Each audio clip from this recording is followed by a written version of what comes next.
doesn't seem to be anyone around.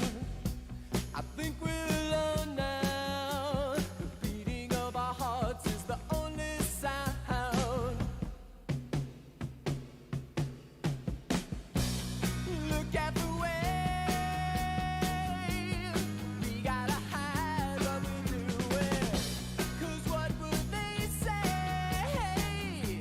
if they ever knew?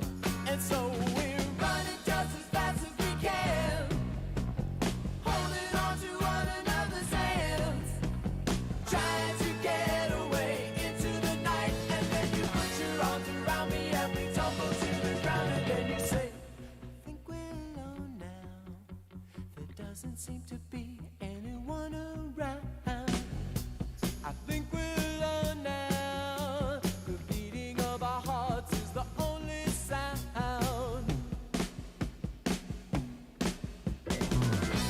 I think we're alone now.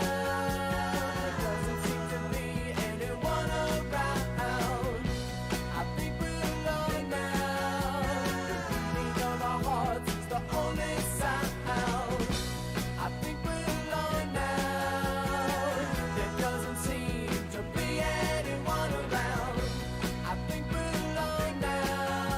The beating of our hearts is the only sound. I think we're alone now. There doesn't seem to be anyone around. I think we're alone now. The beating of our hearts is the only sound. I think we're alone now. There doesn't seem to be anyone around. I think we're alone now. The beating of our hearts is the only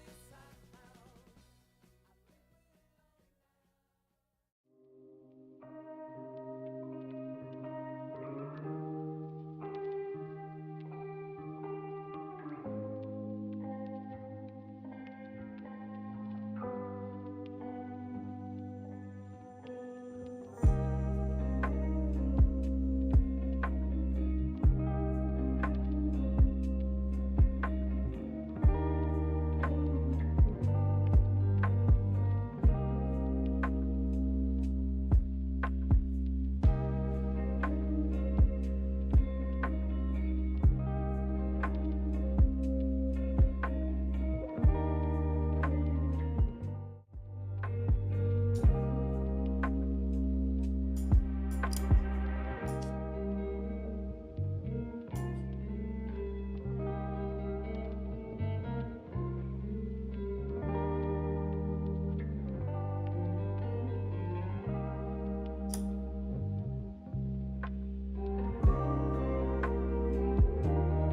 Welcome. We are back another week in the market. I was not live last week. I had a bunch of stuff going on, but we're back right now.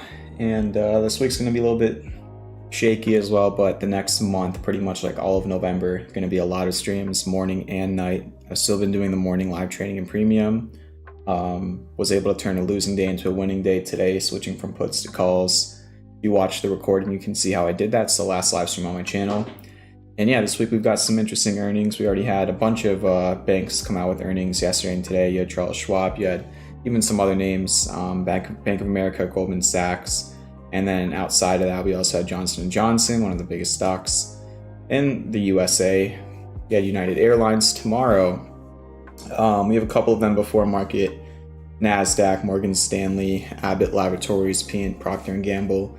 And then after hours, we got two huge monster earnings, which is going to be Tesla and Netflix. Let's look at both of them tonight, actually. I want to look at both of those charts because they're both in very interesting places. We actually might do that before anything else. Then on Thursday, we've got American Airlines, AT&T, and we've got Amex on Friday. So these are some of the big earnings coming up this week. We're going to have a bunch more tech earnings next week and the week after. And then growth stocks, small caps after that. So a lot of earnings to come out. All right, let's take a look at these two for tomorrow. First off, you got Tesla. I started looking at this just as like an inverse head and shoulders, but I do see a lot of other people looking at it as just more of a triangle, and I would say that's probably more of the clear picture here rather than an inverse head and shoulders, especially with that dip that you put in the last week. And you're pretty much at the end of this triangle heading into earnings tomorrow. So we will see whether that earnings move, whether up or down, breaks Tesla out of this triangle. If we really zoom out over here, it's still kind of like a weekly inverse head and shoulders, not talking about the one I was talking about on the daily, but on the weekly of a very sharp looking inverse head and shoulders. So if you do sell off on Tesla earnings, it's very important to hold 215. I mean, that would be a crazy move if it were to break that. It would have to drop like almost 17%, which is unlikely. And then for it to somehow break out of this on earnings, it would have to go up like 17%. So I don't think earnings is gonna make or break this weekly pattern. But like I said on the daily, it probably should break you out of this triangle at least, and you can see which way it goes after that, all right? And then looking more at Netflix now, it had this wedge and actually slightly broke down from it heading into earnings. So I would say this is more of a bearish chart compared to Tesla heading into earnings. Not that charts matter too much. What matters is whatever numbers the company comes out with. I know Netflix did a lot of different things in this past quarter, and we will see how all of that played out. But it already did break under a very key level, which was 378, and then also the 200-day moving average. So if it does go up, the important thing would be reclaiming that, which would mean a 7% move to the upside. If it does start selling off, the next support is 332.5, with also a gap fill just above that at 340. So those are your levels for the two earnings tomorrow. We will see what happens with those. I want to start off with actually looking at some of the swings before we talk about the overall market. If you don't know, I share some swings in premium, but I also share some swings for everybody, for those who can't join premium, right? So one of them is AMD. This one actually today back tested the breakout of this wedge, and it's now back in profit. In the morning, this was actually down. This one was negative for like the first time since I alerted it, but it did end up closing in profit with the back test of the wedge.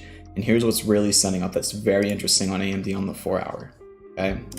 With that dip you got today, if it holds, you got a very clean 4 hour inverse head and shoulders setting up at the back test of that wedge on the daily. So this is your 4 hour setup, inverse head and shoulders, and then your daily setup is a back test of that falling wedge breakout. So still a very interesting pattern over here. That 109 resistance level I did chart when I put out the swing did act as resistance, surprise, surprise, and it did reject it on the first try.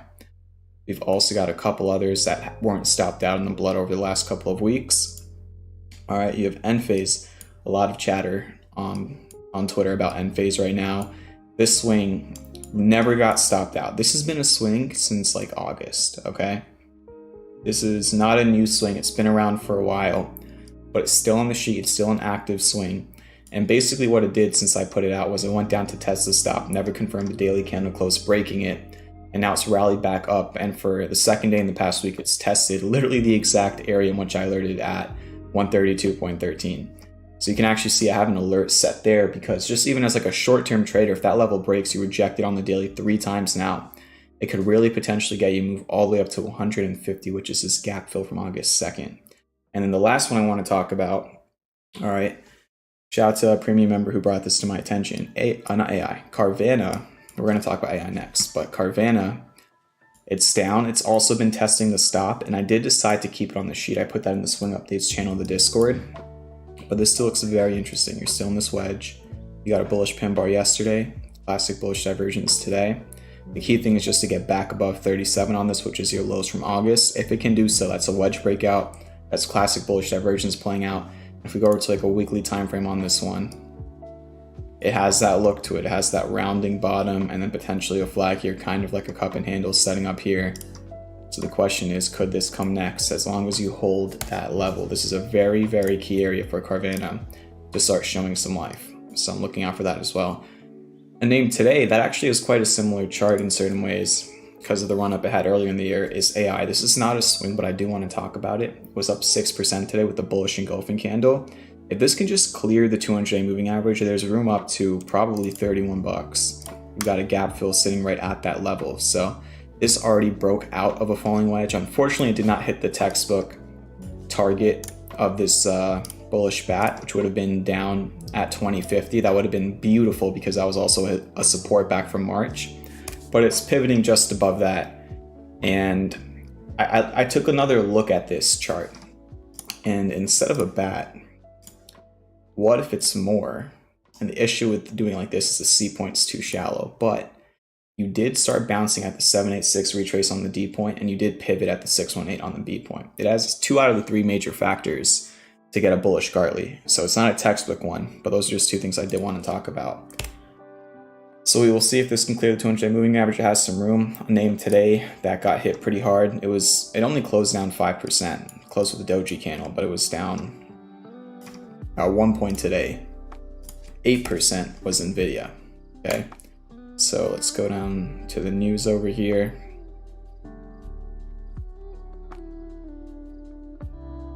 Let's see if I can find a good headline. Nvidia eyes worst day in 2023. Stock falls below the 50-day average. All right, so what happened? The stock's sharp daily decline could have been one of the worst of the year. Now let me see if it actually shows the news.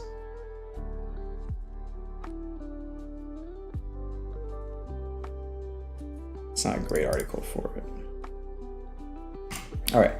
Biden administration to halt shipment of advanced AI chips to China. Okay. So this includes companies like Nvidia to block the Asian nation from using the technology for military purposes. So this is a very, very big piece of trade news that can heavily affect Nvidia. You did see that reaction today, and look where it bounced, surprisingly. And I did adjust this trend line today. I used to have it like this, but I did adjust it. Roughly, it just bounced around this trend line that it's been holding. So that's very interesting. I'm seeing some other people on Twitter talking about, on top of that bearish ascending broadening wedge you just looked at on the daily, having a 4-hour head and shoulders setting up. So this is very conflicting because other chip names, if we take a look at AMD like we already did, have a very different setup, a bullish one. Even if we look at something like MU, I was actually talking to this about Mitch. On the weekly, MU has this triangle that's just above previous resistance that flipped into support. It's like these other chip names look kind of better. To get maybe a clearer view of just that sector as a whole, we can take a look at the semis, ETF, SMH. We zoom on over here, it still has that cup and handle look to it. So I don't know, Nvidia is like the one that looks bearish to me, but there still could be some other names that help this out and help the sector out. It's like Nvidia saved all of them and was pretty much a large reason as to why this rally happened. I mean, the whole market went up too, but now might be time for its cousins, MU and AMD, to help out. I don't know, we will see. But that's pretty much some interesting names from today. AMC also had a pretty big pop. It was up more than 6% and closed up 6%. But today, it pretty much went back up to retest 1040. And why that's such a key level is because that's the lows it was putting in before it squeezed to, well, post-split, it squeezed to 393. So now it's sitting pretty much at the same level, but slightly under it.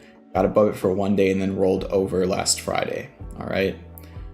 And let's see if there's anything else noteworthy to talk about. We can come back to individual names later. Let's talk about the overall market now. All right, let's move over to the SPY, which closed completely flat. It closed, at least on TradingView, 0.00% changed. All right, you closed at the same price yesterday and today. Technically, it was a 2-cent difference, but try not to sneeze. Somebody needs to get like a counter of how many times I sneeze on this stream.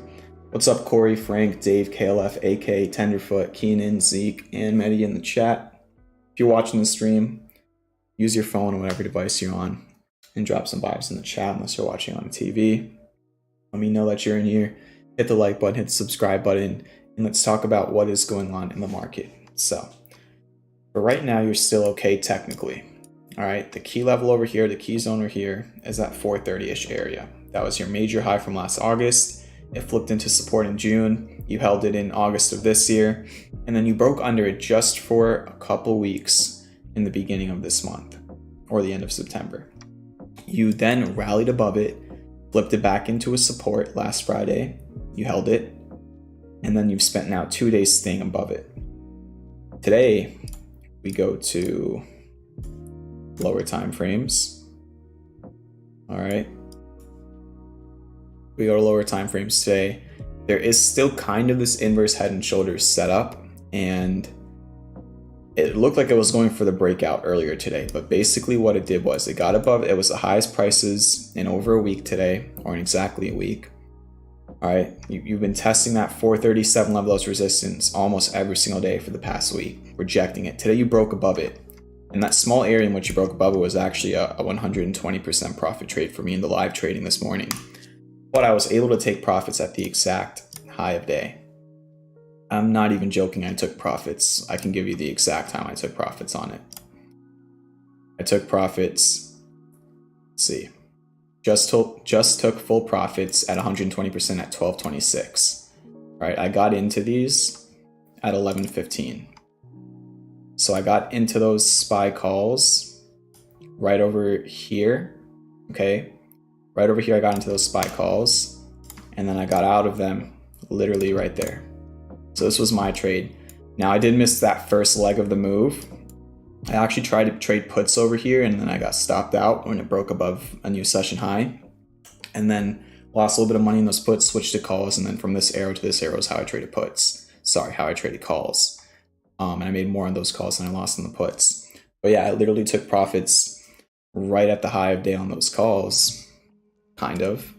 As we go over to the 15-minute chart, reload, you can see I had a level right there, 438.15 on the 15-minute. We go way back in time.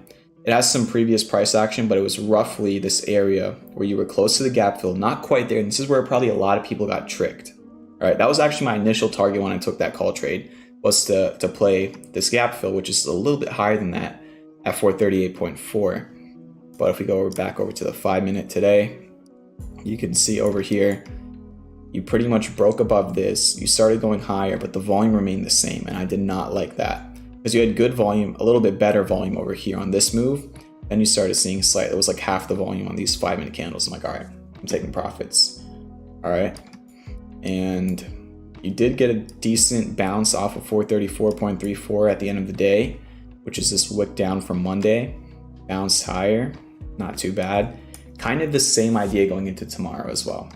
You break under this 434.34 level, could set up a downside move because that was kind of your short-term support, and then the big level to hope to break above is 437.2, which is the same thing today.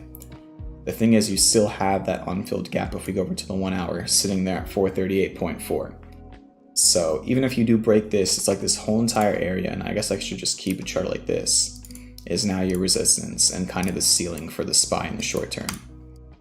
So until that level breaks, you might maybe have more reasoning for a bearish stance, right? You have classic bearish divergence on both oscillators on the 1 hour. Probably could just wait to see which way this breaks. There is a 100% certainty that by there's 100% certainty by Friday, okay? What you see on this SPY chart, you will break out or you will break down by Friday. By the end of this week, 100%, this is gonna break out or break down, all right? Could be tomorrow, could be Thursday, could be Friday. But either you're gonna do this and break out, or either you're gonna do this and break down. So I'm probably gonna have more of a scalping mindset, day trading, until you break out or break down. And that's pretty much it. But it's really an important area to wait to see. And that's why I did not put out any new swings today. I'm kind of waiting to put out new swings until I see which way this breaks, because if it breaks up, I might put out long swings, breaks down, I might put out short swings. I'm looking into more shorter term swings. Those longer term swings are a little bit rougher to hit targets in this choppy market, because it's like 1 week you're pretty bullish and the next week you're pretty bearish. So I'm probably going to start leaning towards smaller targets, shorter term swings, but I want to see which way that breaks. Let's keep going higher on the time frames. On the 4 hour chart, you can still see those important zones. So the overall picture is, yes, this is kind of a bull flag setting up on the daily. As long as you hold 420, you're okay. But 430 is like your short-term support. If we move over to the Qs now, it's also kind of got this wedge setup. You've got the classic bullish divergence. It's not easy to get classic bullish divergence in an uptrend on the daily. because that's typically the divergence you get in a downtrend. But you do have the classic bullish divergence on the daily. You have this wedge. You zoom out, it kind of has that cup and handle look to it. There is a bullish setup on the daily time frame. I don't know how that plays into how these earnings go, and how all these other geopolitical factors and just our own economy plays out in the next couple of months. Seasonality wise, we are heading into usually a good period, so we will see. But if you just, and I think I talked about this with Mitch as well, like if you're just looking at these charts and it's like the whole world doesn't even exist and these charts are just themselves, it's a bullish chart on the Qs in the spot right now. But it's kind of hard to relate that to a lot of things happening in the economy. So we will see. On the flip side, let's go into some mid caps and small caps. ARK ETF, it looks bearish to me because you broke down, you're still under the 200-day moving average. You do have the classic bullish divergence. The lump also did bring up the point that you've also kind of got a wedge setting up here. So short term, there might be a little bit of a bias for a bounce here due to that classic bullish divergence and the wedge I just drew. But until you can really get back above 41, I'm still overall bearish on it because it's a much larger, like, uptrending channel that you broke down from, and you still would be under the 200-day moving average, which you rejected 3 times in a row in the past month. And then finally, the Russell 2000, it's trying to hang on. It's been testing that triangle breakdown for a while. It did hold this little zone of support. I guess as long as that continues to hold, it's okay. All right. I also want to take a look at TLT because this is the first potential double bottom I'm seeing on this chart in a very long time. If TLT can really hold this 84-ish level, this could be a name that starts to catch up, because if we compare this to the S&P 500, this is a 20-plus year treasury ETF. You compare it, typically they move very similarly, okay? And then somewhere around, let's see, somewhere around over here in March, they split, that they diverged. Okay, you can see all the price action over here, normal, moving together for the most part. Then in March, the SPY continued to go up while this started to drop a lot. Okay, so this might be the potential area where it starts to play catch up. That is something I did want to talk about as well. Let's take a look at the VIX too now, and then the US 10-year. Kind of all over the place tonight, I know. The VIX is just kind of chopping around. I think that's just very indicative of what the market price action is like itself. There's like a week where it's pretty bullish, and then there's a week where we're pretty bearish. So I don't really think that the VIX is really in play until we have a more clear market direction. That's my standpoint. Then we've got the US 10-year, and it did get a dip. I did talk about that shooting star candle. You dipped down a little bit, and now you are retesting those highs. If we go over to a weekly time frame, that's all it was. It was that one little candle, and now you're already potentially going to close the week if you hold these gains higher than any other candle close in 16 years. So it's craziness. It's not normal. It just isn't normal. All right. Crypto has been heating up a little bit. Bitcoin finally got above and closed above the 200-day moving average. I'm not going to really count August for the first time since the beginning of August. Still looks like a neutral chart to me as long as it's within this channel. All right, I'm just going to keep that there. So it still looks neutral to me, but it's making higher highs. If this rally makes another higher high, that would be very interesting. So I know Mitch was talking about the 3 rising valleys taking place here on the chart. That played out beautifully on the 4-hour. You got a spike all the way up to touch pretty much, let's see if it actually touched 30K. It literally touched 30,000 to the cent. LO sell orders, those were placed on the books, and then it came all the way back down. Not all the way, but down to 28.3K where it's sitting at right now, and it's been a little bit calm since then. So we will see. I did take a look at Mar and Riot earlier today. My issue with them technically right now is that they are under the 200-day moving averages, but if we draw supply lines, Mar is testing a wedge breakout, and if we make like a smaller pattern over here, if Riot gets above $10, it could also be testing a little bit of a downsloping channel breakout. So those names on watch as well if Bitcoin starts to make that move. Had some gambling names up a little bit today, up a couple percent. DraftKings starting to develop this triangle pattern here, so I'm trying to bounce off this longer term trend line, getting pretty close to the apex of that pattern. You also have, where's pen? I don't mind, yeah. Pen, working on a double bottom at 20 bucks. Pretty ugly chart if you zoom out, but shorter term, I don't know, because if you drew it as like an initial wedge, you technically broke down and you're just back testing it. If you drag it down a little bit, I guess you could still call it a falling wedge. So that's pretty much what I wanted to talk about on the stream tonight. If anybody has any chart requests, feel free to drop them in the chat now and I'll take a look.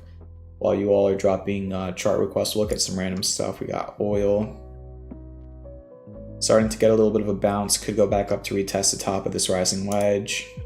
XLE still sitting in this ascending triangle. It's a very beautiful setup in my opinion long term. I don't know how that plays into fundamentals, which is the kind of the toughness about a lot of these charts. But hey, if oil starts to, like if oil prices start to squeeze, there's a bull and a bear case to that, depending on the company. So still sitting in ascending triangle. Industrials, I do like how they back tested that. The XLI, I like how it back tested $100. Now it's fighting to break back above the 200-day moving average. Financials, well, we're in the middle of bank earnings right now, but overall this chart's just kind of dead right now within this range. Okay, some other asset classes, gold. I don't know if there was a fundamental reason to this, but it had a wedge. It was testing the breakout. It completely dumped, and now it's retesting the breakout of the 200-day moving average after a V-shaped recovery. Let's take a look at China. It went for it on this one day over here. It gapped up. It was up 2%, and then it gapped down, kind of like an abandoned baby. And now it's sold back down and it's within the wedge. And then finally, the dollar currency index broke down and even back tested that breakdown of this trend line. So, all right, let's take a look at these ticker requests. Zeke, I will answer your DM after the stream. It was a pretty busy day. Amazon, I think 126 is the key level to hold here. It was resistance somewhat over here, then it flipped into support here. You chopped around it at the end of September, beginning of October. That's the important level to hold. And then you've got that gap fill still at 135. I don't think it, no, it did not fill. So you've got that. Be careful of the potential head and shoulders, left shoulder, head, right shoulder. That's also maybe setting up. It's just a make or break area. All right, Boeing. That was the key level 193. It kind of created a shooting star candle with follow through price action, broke back under it. So it's really a question of which one of these lines does it break first out of the two lines I just charted. Which line does it break first?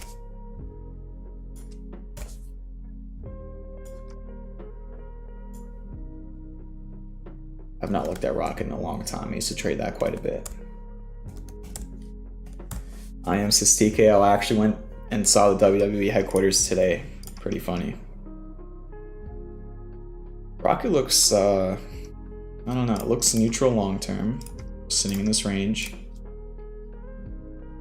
Just the overall picture here.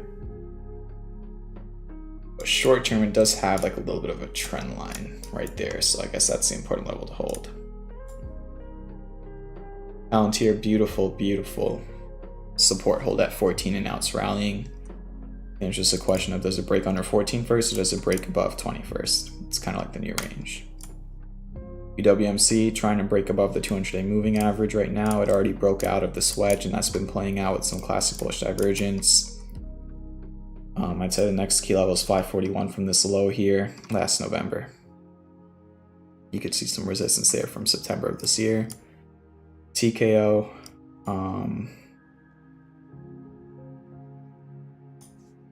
Let's see.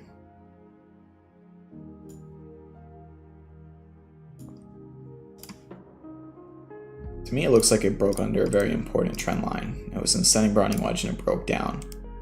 And the next major level is sitting here at around 72, which is close to this high from June of 2021. And then it's also pretty much exactly this gap fill from January 5th. All right. So that's going to do it for tonight. Thank you all for watching this stream. Hit the like button, hit the subscribe button if you want to be in the live trading. wap.com/championvibe. It's a pin chat. If you just want to test the waters, you can get a 1-day free trial. You don't lose anything. You just get a bunch of education. There's so many resources. You can go take a look at the swings, the watch list, the chat. There's a bunch of other random resources in the overview channel, so go check all of that out. And it would be great if you wanted to stick around as well. And as soon as we get that breakout or breakdown on the market, look for new swings in premium and outside of premium to come out. All right, have a great night, everybody. Good luck trading tomorrow, and I'll see you.